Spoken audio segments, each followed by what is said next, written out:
Jadi saya ya kalau begitu tinggal dipatahkan saja, tinggal dipatahkan. Saya memang Pak Nur punya dalil, silakan. Mana dalilnya yang menyatakan bahwa Ubaidillah sebagai anak Ahmad? Mana dalilnya bahwa Ahmad bin Isa itu dia pindah ke hijrah ke Yaman? Mana dalilnya bahwa Ahmad bin Isa pernah ada di Basra? Mana dalilnya bahwa Ahmad bin Isa punya anak namanya Ubaid, kemudian Ubaid punya anak namanya Alwi, Alwi punya saudara namanya Jadid? Tidak ada, Pak Fahrur. Itu menurut Anda, Pak. Sekali lagi ingin saya katakan. Kalau misalnya Pak Fahrur ada, silakan. Saat ini dan pendapat itu. Jangan khawatir, banyak sekali, Pak. Itu remeh bagi saya, Pak. Tapi saya nggak ingin forum ini kemudian kita jadi debat kusir. Itu nanti kita ada satu forum sendiri. Oke. Siapkan. Saya tantang Pak Fahrur untuk menyiapkan forum dengan saya. Saya tantang Pak Fahrur untuk menyiapkan forum debat ilmiah tentang nasab Alawi yang putus ini. Cari dalilnya, kalau punya dalil. Dengan senang hati. Dengan senang hati. Al-Ra'si wal Ain. Al-Ra'si wal Ain. Nah, ya. Anta dirukum. Al-Ra'si wal Ain. Anta dirukum. Al-Ra'si wal Ain. Terima kasih. Assalamualaikum Pak Kiai Fahrur. Salam. Ya. Nah, Kang Mas Yusuf, Mas, tadi saya mau masuk dari tadi belum bisa, baru sekarang bisa masuk. Tadi sebelum saya masuk itu saya mendengar bahwa Pak Imad ini jangan sampai membawa-bawa NU ya, karena tidak atas nama NU. Ya, saya kira itu betul sekali. Saya tidak berbicara bahwa saya mewakili NU, seperti juga Pak Fahrur juga malam ini saya yakin tidak resmi mewakili NU kan, karena NU itu sebuah organisasi yang ada peraturan perkumpulan yang diatur di dalam peraturan perkumpulan nomor 10, nomor 20, peraturan rapat dan sebagainya. Jadi kalau sebuah pendapat mewakili PBNU itu harus ada forumnya, satu forum muktamar atau forum Munas Alim Ulama atau forum Bahsul Masail yang ditandangani oleh Surya. Itu baru sudah resmi menjadi sebuah keputusan Nahdlatul Ulama secara organisasi. Seperti tesis saya yang membatalkan nasab Alawi itu tidaklah mewakili PBNU, sama juga narasi yang menyatakan bahwa Ba'alawi itu adalah sahih, itu tidak pernah ada dalam forum muktamar sejak 1926 sampai muktamar terakhir di Lampung. Tidak ada satupun keputusan muktamar NU, keputusan Munas Alim Ulama NU dari 1926 sampai kemarin di Lampung yang menyatakan bahwa nasab dari Bani Alawi ini sahih. Tidak ada. Kalaupun misalnya ada narasi-narasi bahwa NU tidak pernah membatalkan, ya karena memang NU juga tidak pernah mensahihkan. Adapun kalau ulama-ulama, kenapa ulama tidak membatalkan? Karena memang ulama-ulama juga dari dulu tidak pernah kita dengar ada yang mensahihkan. Misalnya Syekh Hasyim Asy'ari dikatakan mensahihkan, ya tidak ada. Kita lihat dalam kitab-kitabnya Syekh Hasyim Asy'ari, ya tidak ada yang mensahihkan bahwa nasab Bani Alawi ini juga sahih, tidak ada. Kemudian kalau masalah ulama-ulama di luar negeri, saya kira itu bisa diverifikasi apa betul ulama-ulama di luar negeri itu mensahihkan Ba'alawi. Sementara dari mulai abad ke-5, ke-6, ke-7, ke-8, ke-9 tidak ada ulama yang menyatakan, ulama nasab yang menyatakan bahwa Ba'alawi ini merupakan keturunan dari baginda Nabi besar Muhammad sallallahu alaihi wasallam. Itu tidak ada sama sekali. Pak Fahrur bisa cek itu di kitab-kitab nasab dari mulai abad ke-5 sampai abad ke-9. Disitulah titik kritis sebuah nasab itu sahih atau tidak di dalam rentang abad ke-5 sampai abad ke-9. Sementara pengakuan bahwa Ba'alawi ini merupakan keturunan dari baginda Nabi Muhammad SAW itu mulai ada sejak abad ke-9, yaitu dimulai dari Abu Bakar As-Sakran, Ali bin Abu Bakar As-Sakran. Beliau membuat sebuah kitab yang namanya Al-Burqatul Mufiqah. Dari mulai situlah kemudian syuhratun hadisatun ini mulai terjadi. Kalau dikatakan bahwa nasab Ba'alawi ini sekarang sudah syuhrah dan istifadah, syuhrah dan istifadahnya itu munqati'atun fil qarni tasi'. Sebelum abad 9 itu tidak ada syuhrah. Tidak ada ulama-ulama yang menyatakan bahwa Ubaidillah ini adalah merupakan anak dari Muhammad bin Isa. Itu tidak ada. Jadi itu yang perlu digarisbawahi, dan saya tidak pernah menyatakan bahwa saya mewakili NU, walaupun saya adalah pengurus PWNU, pengurus LBM PBNU, tapi saya tidak pernah menyatakan bahwa pendapat ini adalah pendapat PBNU. Demikian. Sudah. Ya. Jadi gini ya, silakan. Ahmad. Masalahnya itu, sampean itu selalu pakai situsnya RMI NU. Itu yang sudah banyak keluhan masuk pada saya dari kalangan Suriah. Dan asal Anda tahu ya Pak, masalah ini sampai dibahas di rapat gabungan PBNU. Tapi saya tidak perlu bocorkan di sini ya, supaya Anda tahu bahwasanya ini sudah sampai dibahas dalam tingkat rangkat gabungan, bahwa Anda betul-betul tidak disetujui mengadakan hal yang seperti ini. Tadi saya kira tidak untuk konsumsi publik ya, karena suratnya belum dikeluarkan. Tapi saya ingin katakan bahwa di kalangan PBNU rapat harian sudah ada rapat gabungan dan sudah dibahas masalah ini. Tidak ada yang menyetujui pemikiran Anda. Ya, kalau itu sudah ada rapat, kan rapat itu ada risalah rapat, ya itu nanti kita bisa lihat dalam risalah rapat. Anda bisa cek ini. Ada yang ikut rapat.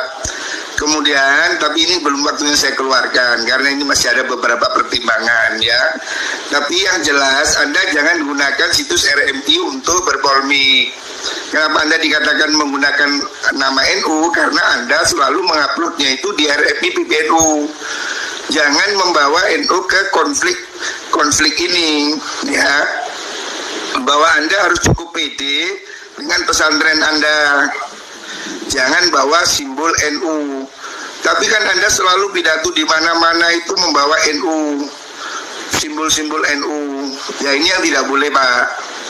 Karena ini memancing keributan. Anda tahu di PBNU itu ada 9 orang pengurus yang habaib. Ya, jadi ini supaya difahami. Kalau soal masalah Anda mengatakan kitab abad Cina, abad itu debatable Pak. Kita bisa berdebat. Dan kira ini terlalu panjang nanti kalau saya berdebat di sini.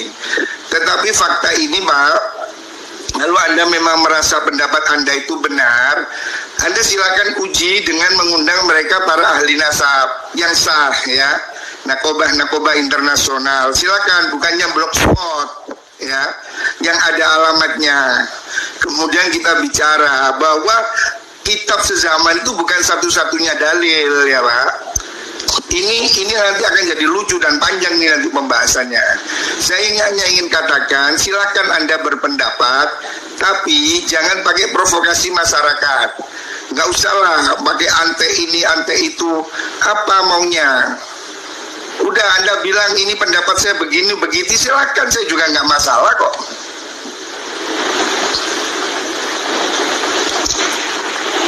Ya, baik. Saya kira cukup jelas ya statement Gus Fahrur. Kiai, bagaimana? Ya, tadi juga saya melihat ada kalimat persekusi. Ya. Nggak ada Habib dipersekusi, yang ada kiai kita dipersekusi dari zaman dulu oleh orang-orang yang mengaku turun Nabi yang tidak terverifikasi. Ulama-ulama kita, kiai-kiai kita itu ada yang bernasab kepada Wali Songo. Di antara mereka ada yang meyakini bahwa mereka juga keturunan Nabi. Kemudian didatangi oleh para Habib itu, kemudian dipersekusi. Dan sebagian mereka ada yang dipukuli. Itu yang terjadi di tengah masyarakat. Tidak pernah ada kiai-kiai kita yang penuh dengan kearifan, kebijaksanaan, ilmu yang tinggi, itu ada yang pernah mempermasalahkan orang-orang yang mengaku keturunan Nabi walaupun tidak terverifikasi kemudian dipersekusi. Itu tidak ada sama sekali. Yang ada itu Ba'alawi atau muhibin-muhibinnya itu mempersekusi para kiai. Yang para kiai itu merasa dirinya adalah sebagai keturunan daripada Wali Songo yang mempunyai juga nasab diyakini kepada Rasulullah. Itu yang terjadi selama ini, dan tidak ada kalau dikatakan hari ini ada 9 habaib yang menjadi pengurus PBNU, kita lihat ketika NU didirikan, apakah ada para habaib itu yang ikut mendirikan NU. Kemudian tahun berapa NU didirikan? NU didirikan tahun 1926. 2 tahun kemudian para habaib ini mendirikan organisasi sendiri namanya Rabita Alawiyah.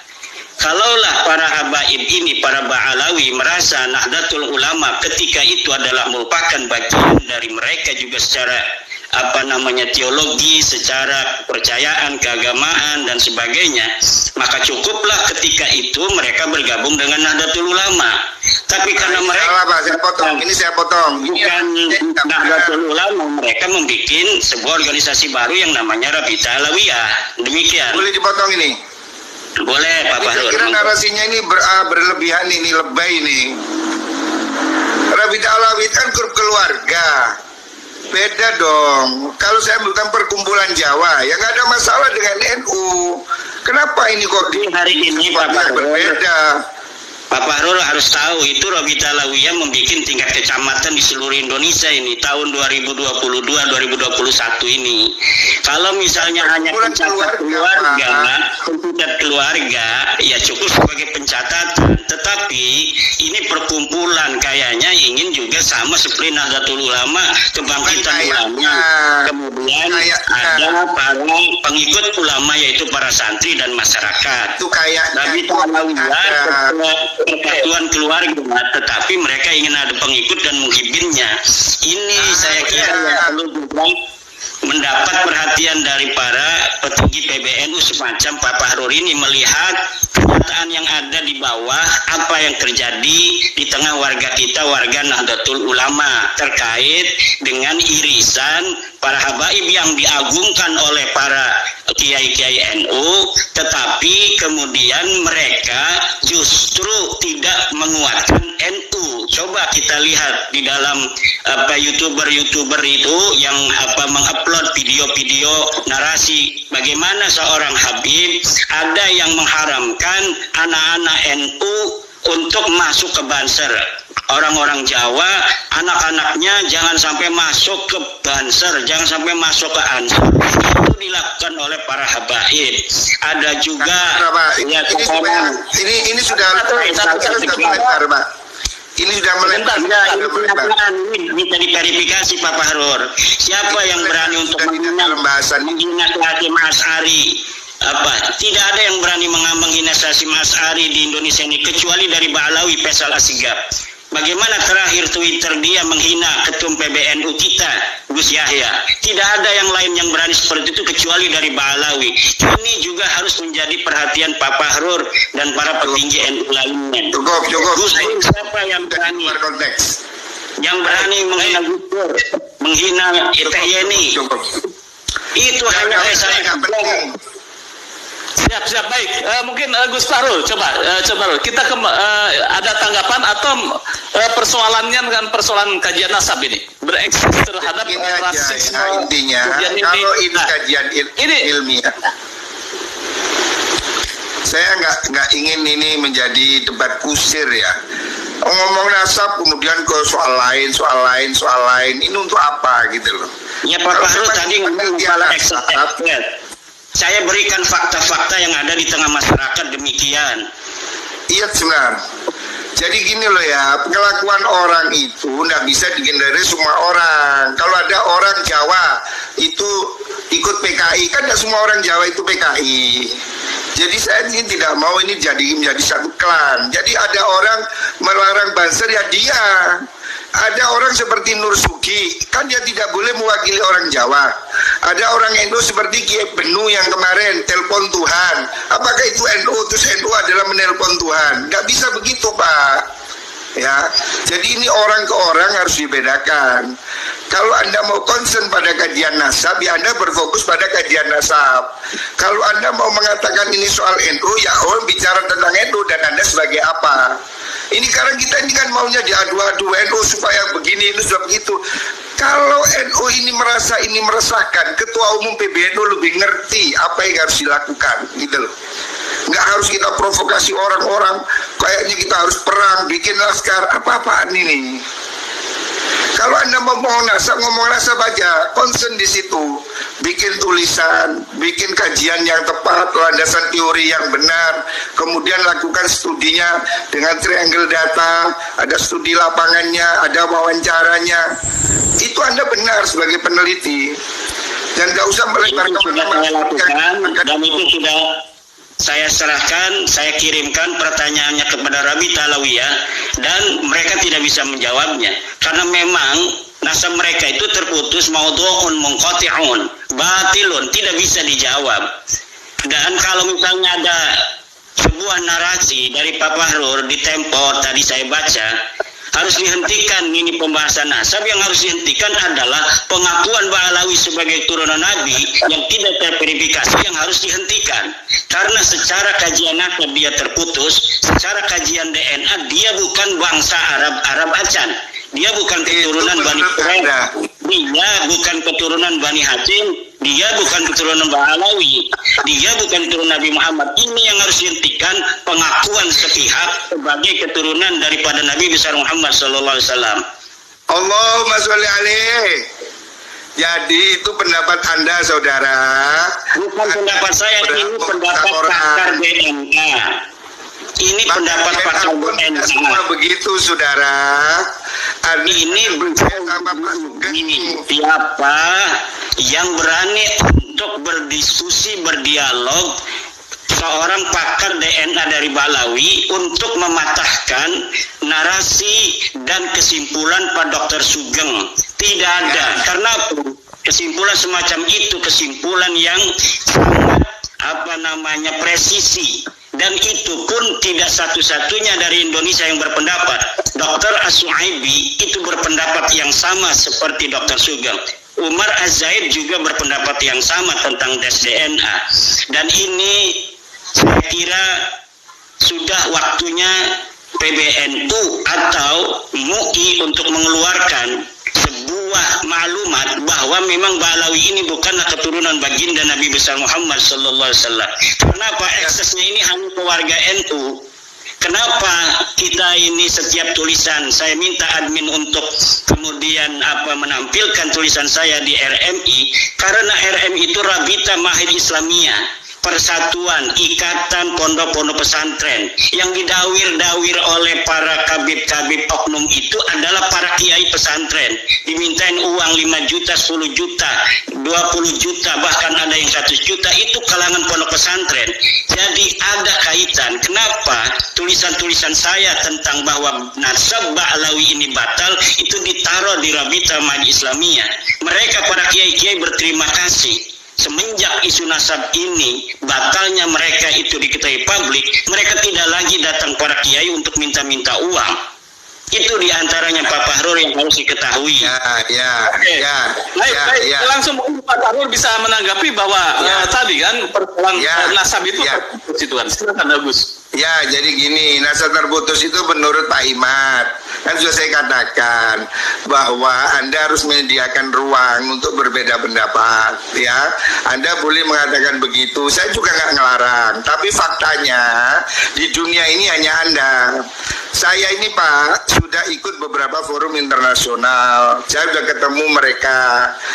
Dan mereka semua mengakui nasab itu. Orang yang saya temui apakah mereka punya otoritas di dalam masalah nasab? Ini yang harus kita jangan terlalu merasa rendah diri di hadapan bangsa-bangsa luar. Kalaulah harus seorang putra Indonesia yang menemukan batalnya nasab Alawi, kenapa kita harus merasa rendah diri sebagai bangsa Indonesia yang besar? Kenapa harus orang Arab saja yang mengetahui sesuatu tentang hukum-hukum agama? Yang jelas itu dalilnya yang perlu diuji. Saya sudah kirim surat pada Syekh Mahdi Rajai dari Iran. Katanya dia pakar nasab. Katanya dia memberikan surat pengesahan pada Balawi. Saya tantang Mahdi Rajai atau siapapun yang berpendapat yang sama dengan Mahdi Rajai bahwa nasab Balawi ini sahih. Saya tantang untuk berdiskusi dan membawa dalil-dalil kesahihan itu. Saya yakin mereka tidak akan bisa untuk membawakannya. Iya, cukup. Itu kan menurut Anda. Akan kasih kesempatan ke Gus Fahrur mungkin secara gamblang. Jadi gini loh Pak, kita ini bukan satu-satunya orang yang paling hebat di dunia Pak. Mohon maaf, orang itu berilmu itu juga ada standarnya, ada gurunya ya. Saya itu nggak tahu Pak Imad itu belajar nasab di mana, kok tiba-tiba merasa dirinya ahli nasab. Jadi saya juga nggak paham. Kalau Pak Kures itu ahli tafsir karena dia memang doktor tafsir. Terus itu ahli fikih karena dia alumni sarang yang mau spesialis fikih. Jadi kita ini mesti tahu diri lah Pak. Jangan kemudian seakan orang sak dunia bodoh, saya pintar sendiri. Ini yang harus dijauhi ya. Bahwa Anda berpendapat begitu saya tidak menafikan Pak. Tapi saya ingin katakan pada Anda bahwa Anda tidak sendirian di dunia ini. Bahwa ilmu nasab ini bukan Anda sendiri yang menguasai ya. Dan ini kemudian tidak hanya di Indonesia. Kan lucu kalau Anda batalkan hanya di Indonesia, yang di Mesir, yang di Kuwait, yang di Bahrain, yang di seluruh dunia. Apakah kemudian Anda bilang batal hanya Indonesia? Kan nanti jadi lucu Pak. Dan Anda itu bukan hakim yang bisa batalin orang.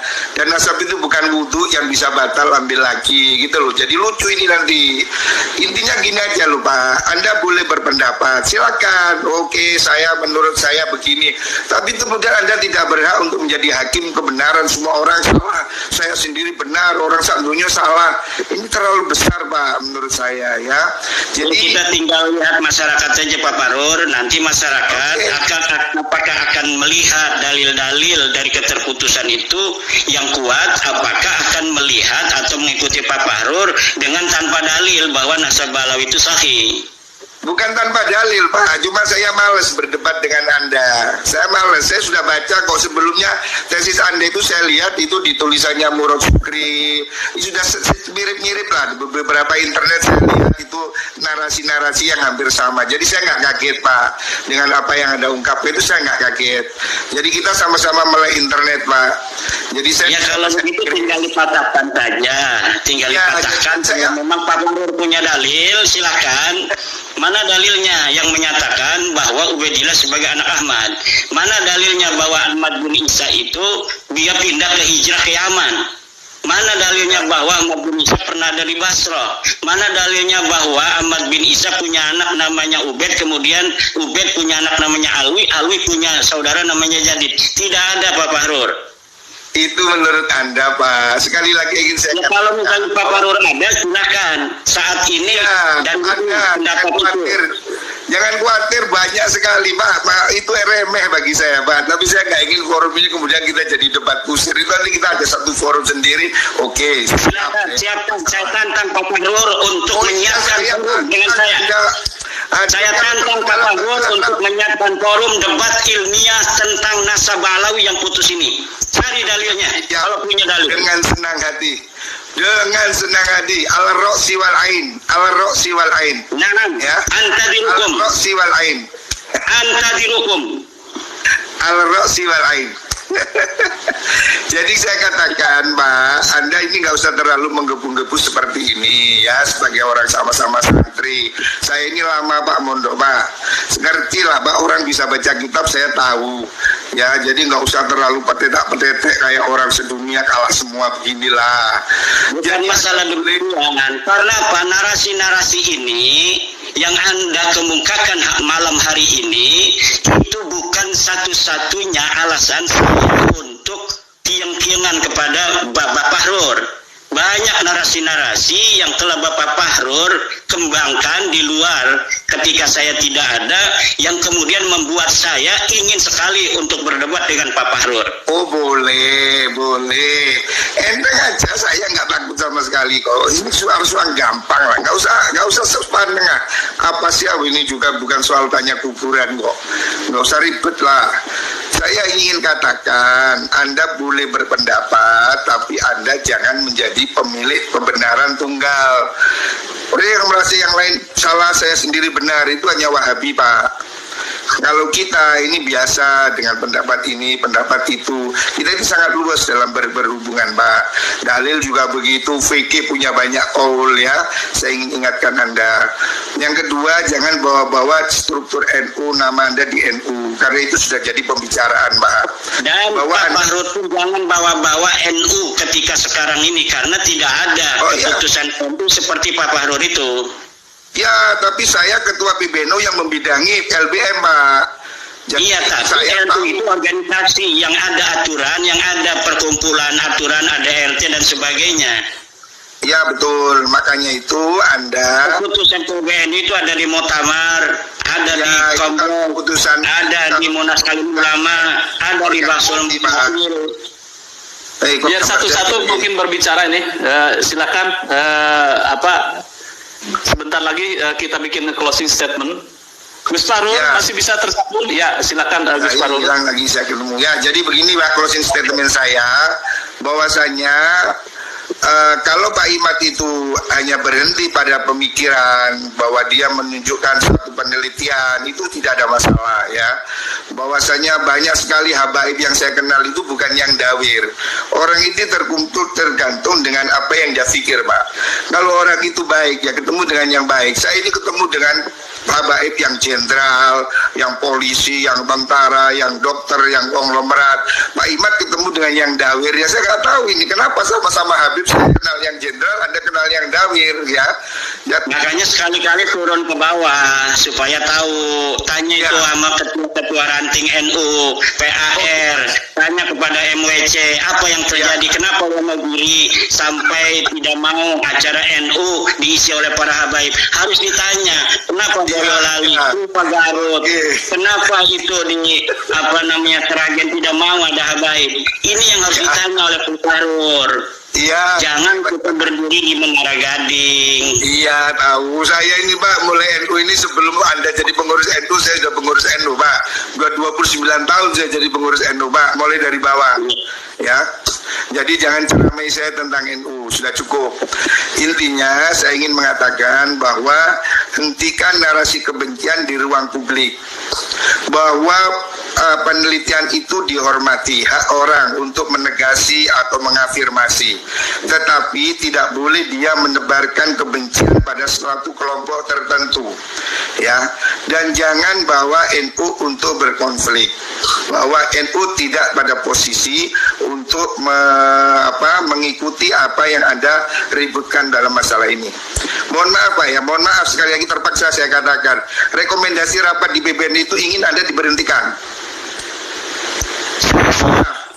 Mohon maaf, ini terpaksa saya ngomong, makanya saya akan bilang saya tetap bukan jadi NU walaupun tanpa ada jabatan. Makanya Pak, kita ini ngomong baik-baik lah. Silakan Anda itu berbicara dengan kapasitas Anda, tapi jangan bawa NU ke ruang konflik supaya kita sama-sama nyaman ya.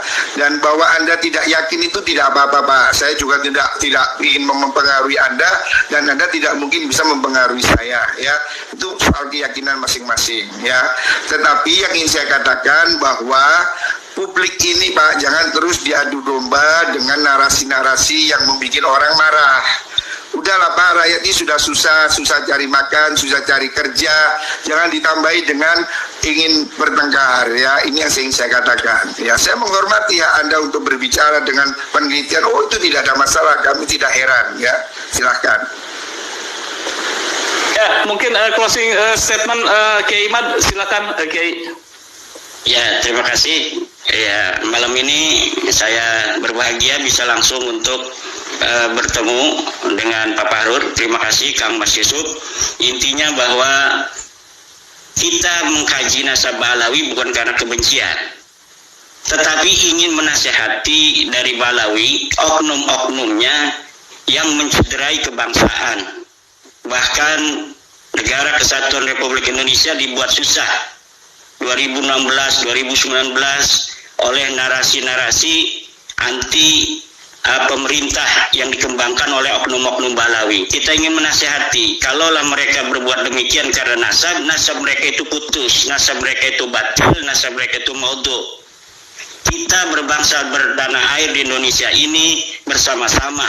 Mari kita bangun negara kesatuan Republik Indonesia ini. Tidak boleh ada lagi satu suku lebih merasa lebih tinggi atau lebih mulia dari suku lainnya. Kita bangsa Indonesia 1945, kita merdeka dengan senang hati. Orang-orang yang bukan keturunan bangsa Indonesia kita terima sebagai warga negara Indonesia. Mari kita sama-sama bangun negara kesatuan Republik Indonesia ini. Dan warga NU sebagai mayoritas Islam yang ada di Indonesia mengaku dirinya sebagai NU tidak boleh menjadi objek bagi orang-orang yang mengaku sebagai keturunan Nabi kemudian mengeksploitasi pengakuan itu untuk memperbudak umat Islam, terutama warga Nahdlatul Ulama, warga daripada organisasi yang dibentuk didirikan oleh para ulama, para kiai penerus perjuangan Wali Songo. Demikian. Assalamualaikum warahmatullahi wabarakatuh. Baik, pemirsa pada Suara TV, ini luar biasa, ini baru pertama untuk Gus Fahrur berdiskusi dengan Kiai Imad. Mudah-mudahan ini bisa nanti ada konklusi, kemudian juga ada diskusi yang lebih lanjut, yang lebih mencerahkan itu. Ya, gimana Gus? Terima kasih. Terima kasih.